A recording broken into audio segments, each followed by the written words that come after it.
दोस्तों सुबह सुबह तैयार होके खुद को ही आई लव यू बोल के निकल पड़े आज की यात्रा पे। यात्रा के दौरान हमें बहुत सारे रंग बिरंगे पत्थर दिखाई दिए जिन पे रंग बिरंगी स्याही में किसी लिपि में कुछ लिखा हुआ था जिसका मतलब मुझे मालूम नहीं हुआ। पर थोड़ी ही देर में उसका अनुवाद दिखा। उस पे लिखा था ओम मणि पद में हग। मैंने बहुत सोचा और फिर मैं वहां से नमामि गंगे बोल के निकल आया। रास्ते में थोड़ी आगे बढ़ने पर गोल गोल डमरू दिखाई दिए। मैंने सोचा ये डमरू यहाँ क्यों लगाए हैं और फिर मैं उन्हें बजाने लगा। उसके तुरंत बाद मेरा एक बनमान उससे सामना हुआ। ये अपनी टोली का एक सरदार था। इसके पीछे पीछे इसकी सेना आ रही थी और ऐसा प्रतीत होता था कि ये लोग किसी पे हमला बोलने जा रहे हैं। यहाँ पौधों की हत्या के बहुत सारे मामले सामने आ रहे थे। यहाँ पौधों को बोतल में कैद करके उनका गला घोटा जा रहा था। पौधों की सांस रोक के उनकी ऑक्सीजन छीन ली जाती थी।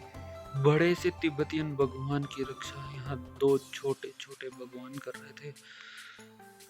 फिर थोड़ा सा आगे चलने पर हम एक बुजुर्ग निवास पहुंचे। वहाँ भारी मात्रा में ये बुजुर्ग देख के मुझे युवाओं की कमी महसूस होने लगी और युवा होने के नाते मुझे वहाँ से जाना पड़ा।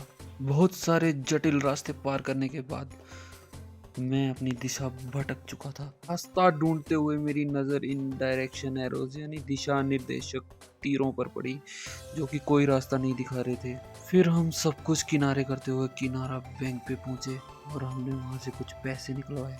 आज मैं तिब्बत म्यूजियम और तिब्बत गवर्नमेंट इन एग्जाइल नाम की जगह घूमने आया था जहाँ तिब्बत के अलग अलग विभाग जैसे कि स्वास्थ्य विभाग, एजुकेशनल विभाग इत्यादि मौजूद थे और म्यूजियम के बाहर तिब्बत के इतिहास का परचम दिखाते कुछ चित्र मौजूद थे।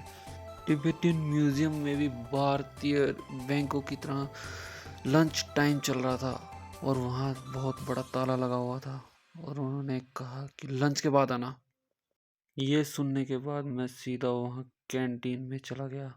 कैंटीन में तरबूज का जूस और एक माउंटेन ड्यू पीकर मैं तिब्बती खाने का मुआयना करने लगा। लंच ब्रेक खत्म हो जाने के बाद हम तिब्बतियन म्यूजियम के अंदर घुसे। वहाँ टिकट लेने के बाद हमने तिब्बतियन समाज के अलग अलग पहलुओं को जाना। उनके संघर्षों की गाथा हमने पूरी पढ़ी। तिब्बती कला, तिब्बती कल्चर और तिब्बती इतिहास और चीन के साथ उनका संघर्ष, इन अलग अलग पहलुओं पर हमने पूरा जाना। ये सब देखने और जानने के बाद हम बाहर निकले और हमें तिब्बतियन पार्लियामेंट दिखाई दी। तिब्बतियन पार्लियामेंट में अंदर जाना अलाउड नहीं था तो हम बाहर से ही देख के आ गए। खाने का इतना अकाल था कि घोड़े तो घोड़े यहाँ कुत्ते भी घास खा रहे थे। शाम को मैं हयात रिजेंसी नामक एक होटल में गया।